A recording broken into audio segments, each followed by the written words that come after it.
سلامه على الحسين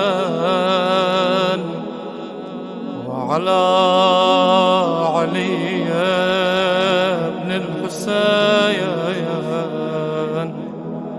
وعلى أولاد الحسين وعلى أصحاب الحسين. اللهم لك الحمد حمد الشاكرين لك على مصابهم. الحمد لله على عظيم رزيته. اللهم ارزقني شفاعة الحسين يوم الورود، وثبت لي قدم صدق عندك مع الحسين وأصحاب الحسين الذين بذلوا مهجهم دون الحسين عليه السلام.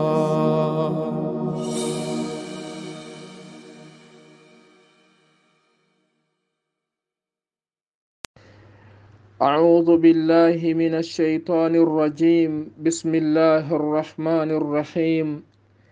ولا حول ولا قوة إلا بالله العلي العظيم. إنا لله وإنا إليه راجعون. السلام عليك يا أبا عبد الله.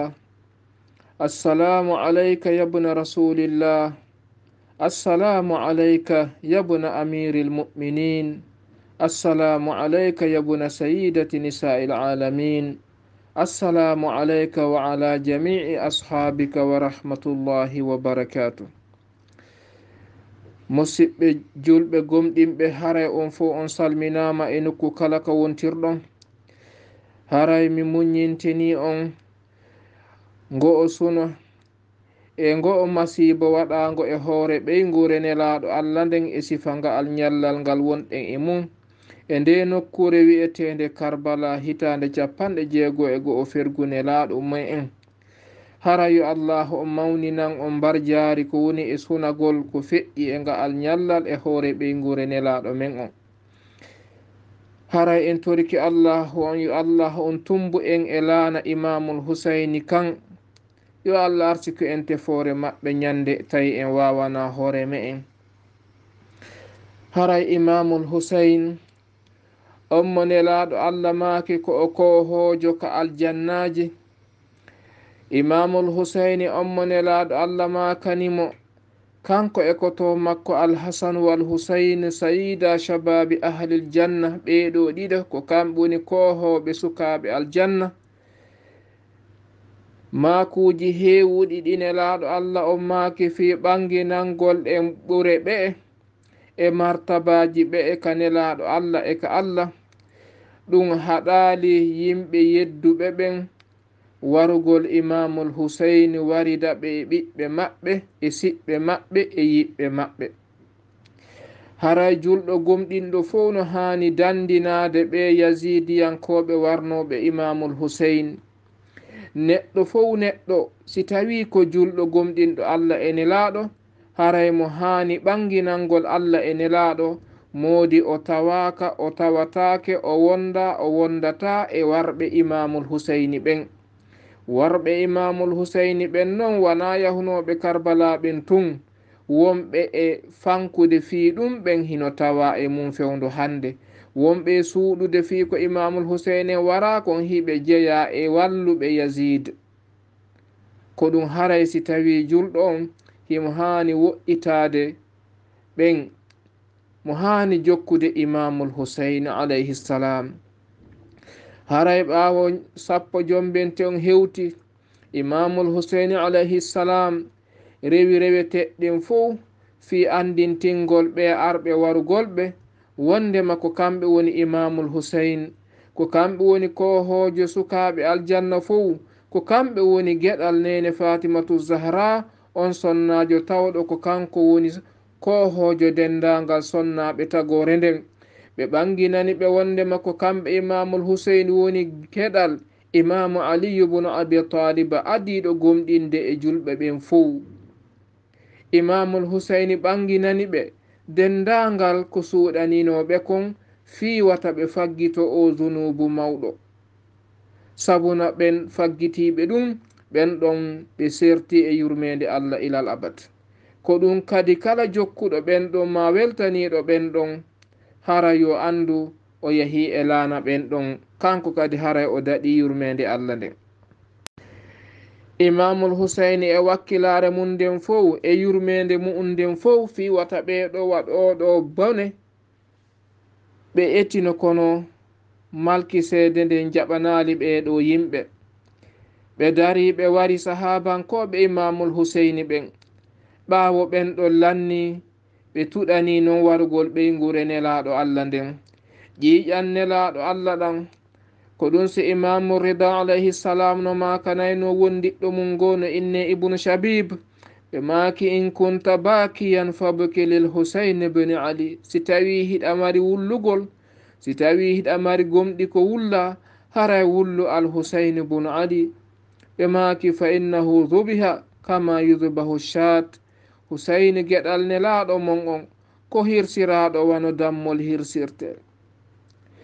ɓe maki andu yimɓe 17 wari dama e imamul husayn ɓen ɗon fo tawɓe ko iwruɓe ɓeygure nelaɗo allah nden ko ƴiƴan nelaɗo. imamu zainul abidin maki, imamu aliyu rida kamɓe maki ma kana lahum shabihuna ala al ard. ɓe mara nando e howre leydi ndi. ko ɗum ɗo woni yiɗugol nelaɗo mum on, ko accugol ha nelaɗo mum on faato daro wara ɓeygure makko nden. inna lillahi wa inna ilayhi raji'un.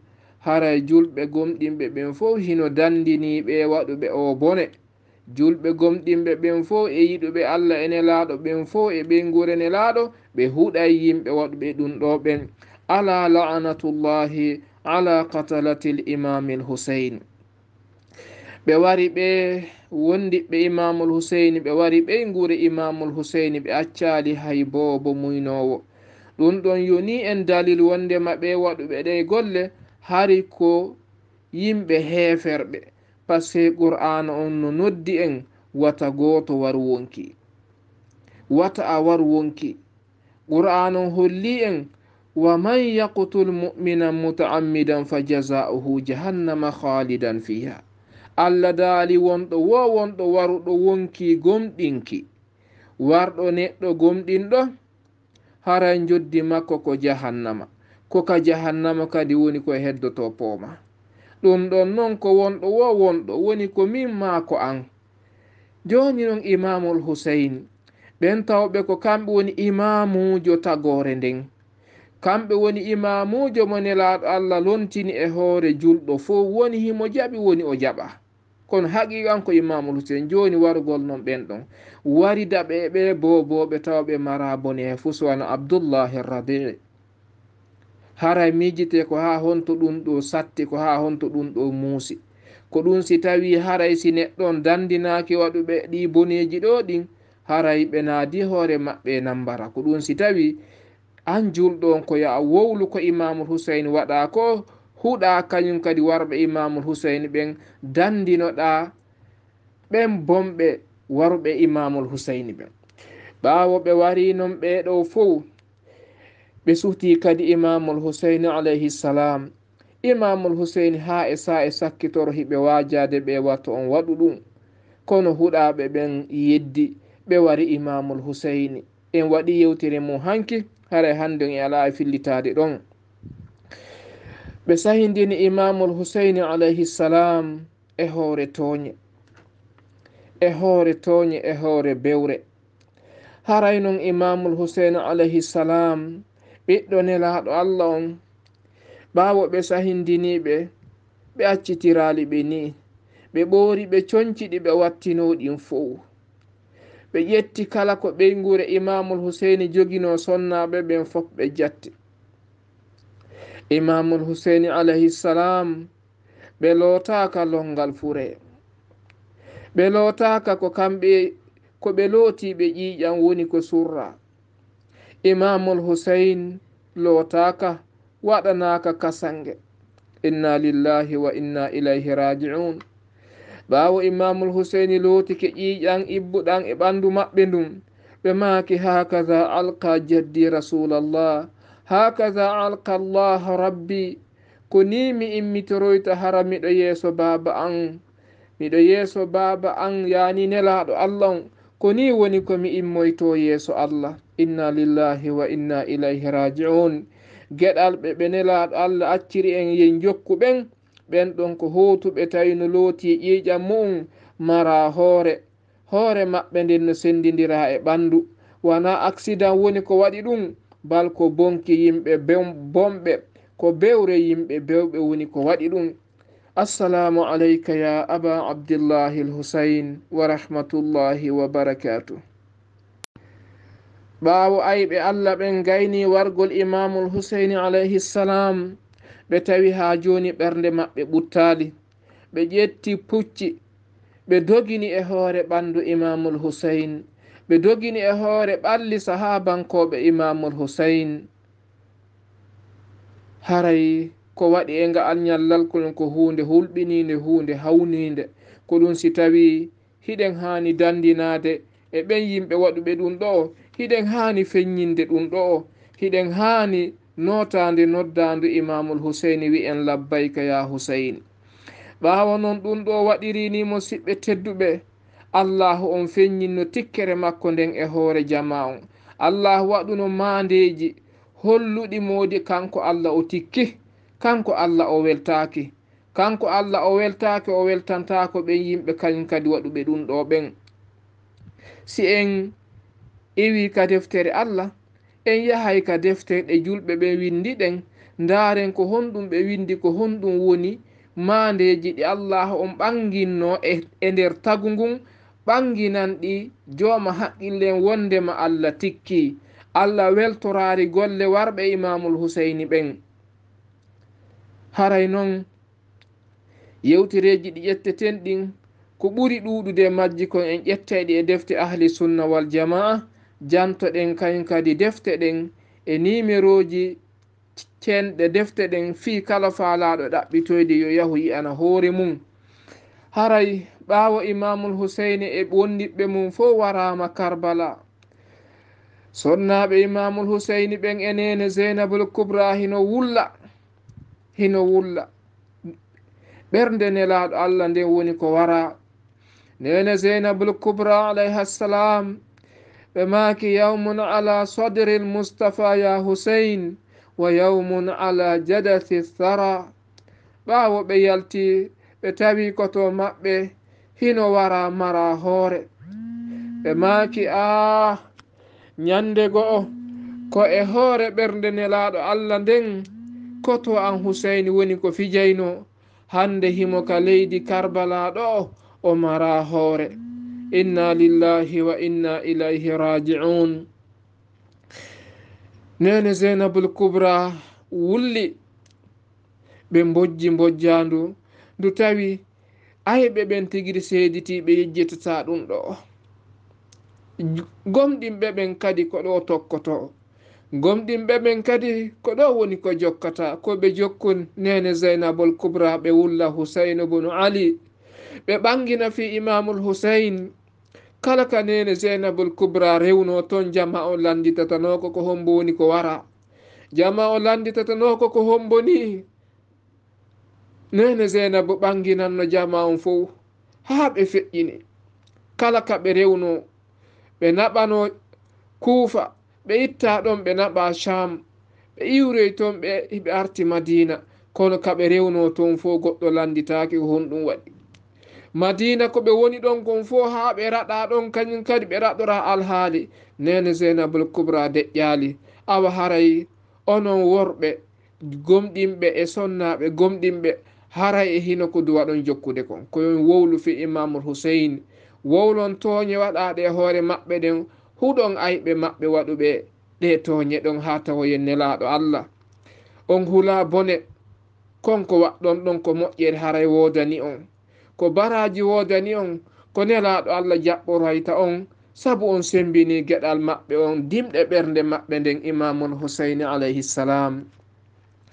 haray no windi e defte wondema ɓawo imamul husaini sahindinama, matarati sama'u yawma shahadati lhusaini daman wondema ñande imamul husaini sahindina ko ɗum woni ñande 10 jombente kammu ngun saƴuno ƴiƴan fa asbaha nnasu wa kullu shay'in lahum mali'un daman wo yimɓe ɓen fo honi e kala hunde tawi hinde wondi e ƴiƴan wa baqiya atharuhu fi siyabi muddatan hatta taqatta'at ɓe inni piiji wano conci e piiji ko woduno kon fof heɓuno batte ɗan ƴiƴan e sa'i ha si ɗum ɗon iwi ɓe inni en wa anna hadihi lhumra allati tura fi lsamai zaharat yawma qatlihi wa lam tura qablahu wondema ndi mboɗeri ndi eten ka kammu wonde nde nangen hino fuɗa ma hino huta en yiyay mboɗeri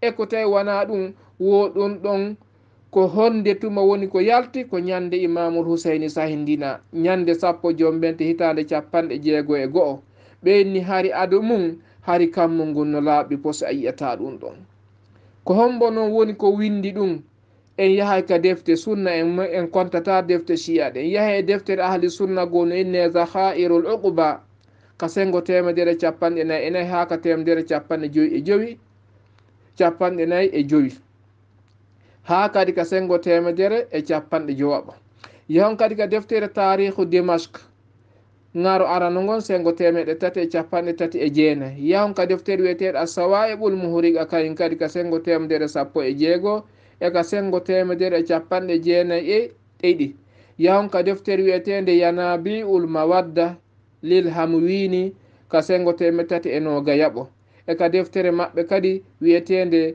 tazkiratul khawas ka sengo 284 ɗeɗo fof ko defte ahli sunna wal jamaa ko wana noon kayen kadi joliri e defte wondema lam tabiki sama'u illa ala snain wondema kammu ngun wullali si wana yimɓe ɗiɗo pet ko yahya ibnu zakariya annabi yahya e al imamul husain ɓe wino wa buka'u sama'i an tahmura wa tasira wardatan kaddihan wullandu kammu ngun haray ko wojjugol maggu ngon e wa'ugol maggu wasi ko gori hoppaɗi ko si ngu wa'iri noon e wonde on yi'ay kammu ngun tawon ko noon mande nden wa'i ma ɗum nooni on joni noon ɗum ko honto woni kaɓe windi ɗum ndaare ka defte ahli sunna fuɗɗoro nde wiyetede tarihu dimashq ngaro arano ngon sengo 339 e deftere hiɓe mari innetede siyaru a'lamin nubala'i ngaro tataɓo sengo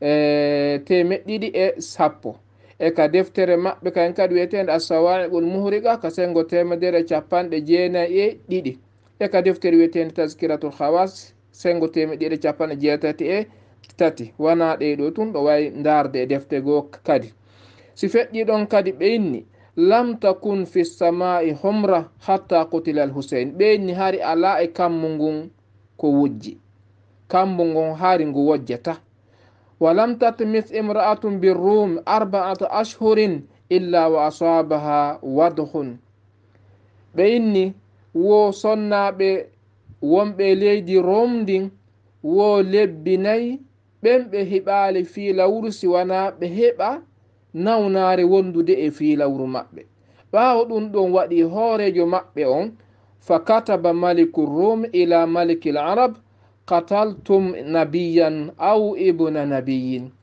laamiɗo rom on o windani laamiɗo kaleɗe arabuɓe yani yazidul la'in o wi'i wo onon ko imma on wari annabajo ma ɗum on wari ɓiɗɗo annabajo donc haray ko ɗum ɗo woni sabu yoɓe heɓu nden nawnare ton ɗum ɗo kadi ko ka defte ahli sunna woni ko windi wano honde wiyetede almujamul kabir ka sengo 116 ma ɗum daron tarihu dimashq ngaronayaɓo gon sengo 339 e deftere wiyetede siyaru a'lamin nubala'i ngaro tammo gon sengo 211 ma ka deftere assawa'iqul muhriqa sengo 19 ma ka deftere majma'u zawaid ngaro 9 sengo 197 e ka deftere kayen kadi yanabi'ul mawadda ka sengo 322 ha ka 356 donc haray hino janta kadi e defte goo boy.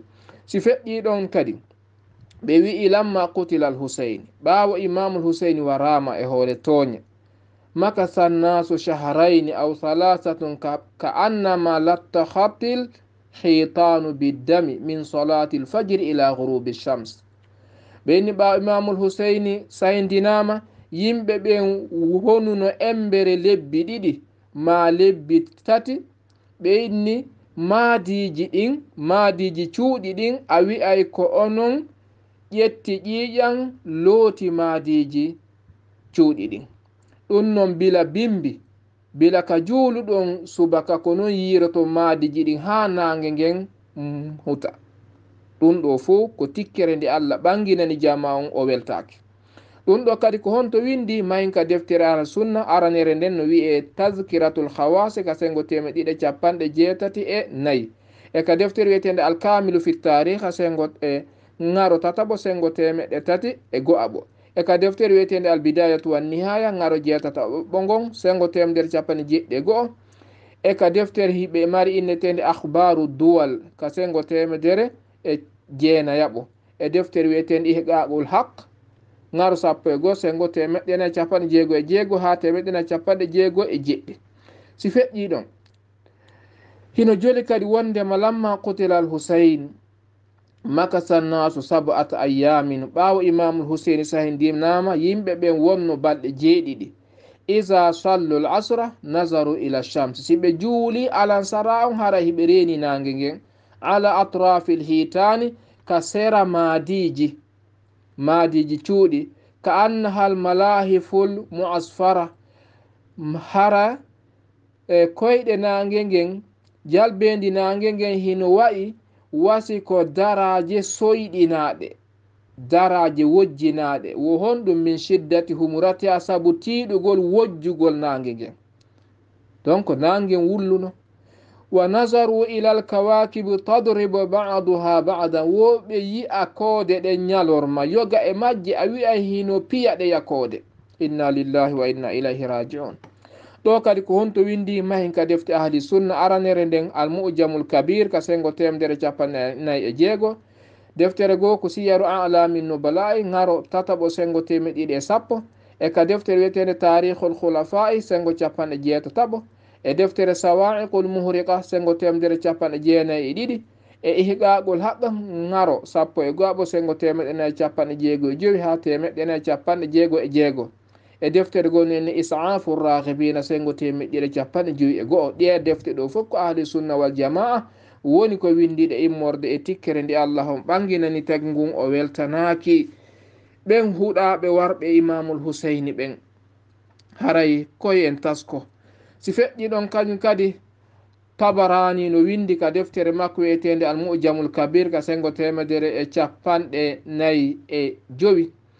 o inni lamma qutila al husayni bunu ali radiyallahu anhu, ɓaawo imamul husayni geɗal imam ali sahindinama, in kasafati shamsu, wo nange ngen weñuno nden ñande, yani jalbendi magge on yahi kasfatan hatta badatil kawakib, wo weñande timmude ha koode ɗen fof yalti nisfan nahari, wo ɗum noon ko e feccere ñalorma on haɗi, koye tumbere ñalorma waɗi wana jemma.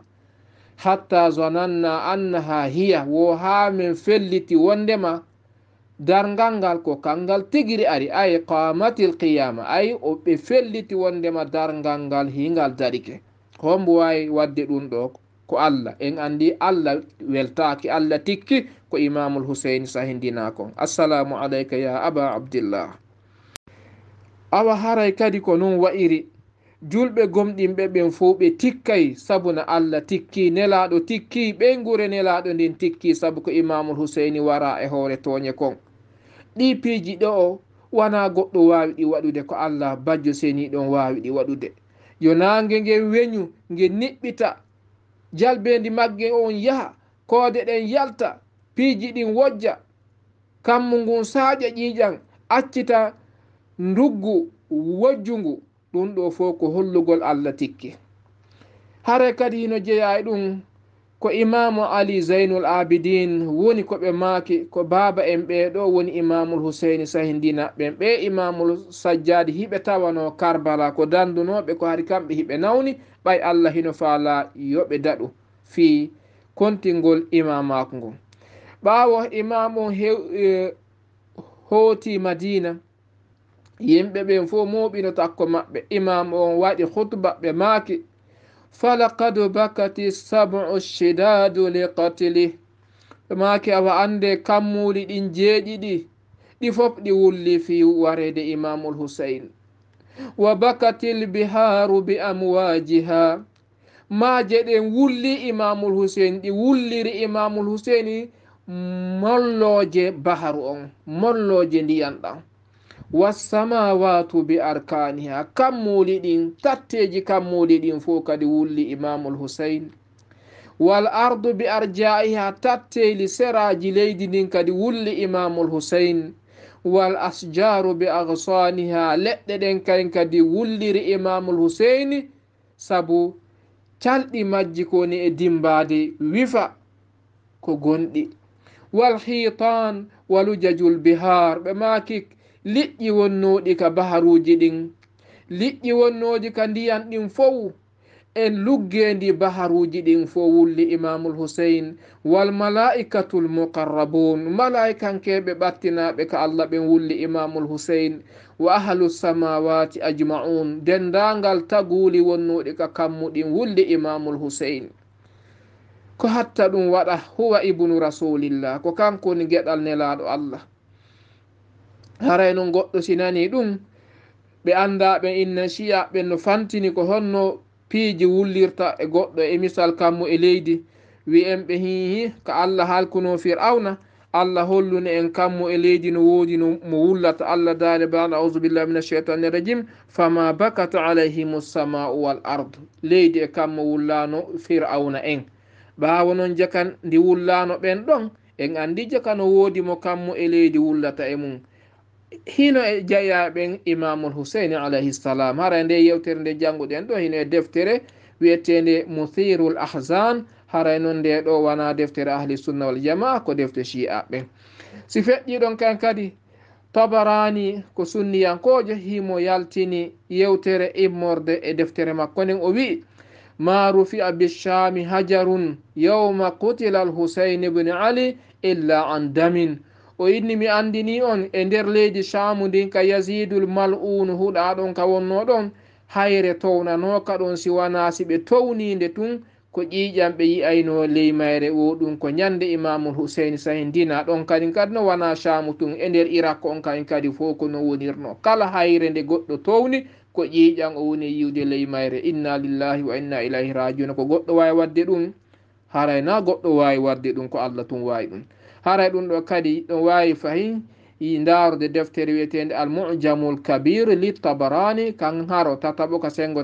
temedere e sappo e tataɓo ɓe wi kadi ma tatayyabat imra'atun bi tibin nuhiba min askari l husaini illa barasat yimɓe arnoɓe jatti imamul husaini jatti sonnaɓe imamul husaini urnateeri ko ɓe jogino ñande karbala sonnaɓe urnitornoɓe ɗum ɗon ɗin fop ɓe heɓuno nawnare wiyetende baras amajan ɓe nawnunoɓe fop maɓɓe ɗum ɗo kadi ko honto woni koka defte ahli sunna ɗum deftere go no inni al aqdul farid ngaro ɗimmo gon sengo temeɗɗiɗi e nogayaɓo e uyunul akhbari ngaro arano gon sengo temeɗɗiɗi e sappo e ɗiɗaɓo ɓe wi kadi lamma qutila al husain واهتزوا رأسه وقعدوا في أول مرحلة ليشربوا النبيذ خرجت عليهم يد من الخائط معها قلم حديد فكتبت سطرا بدم filla ye hulɓiniɗo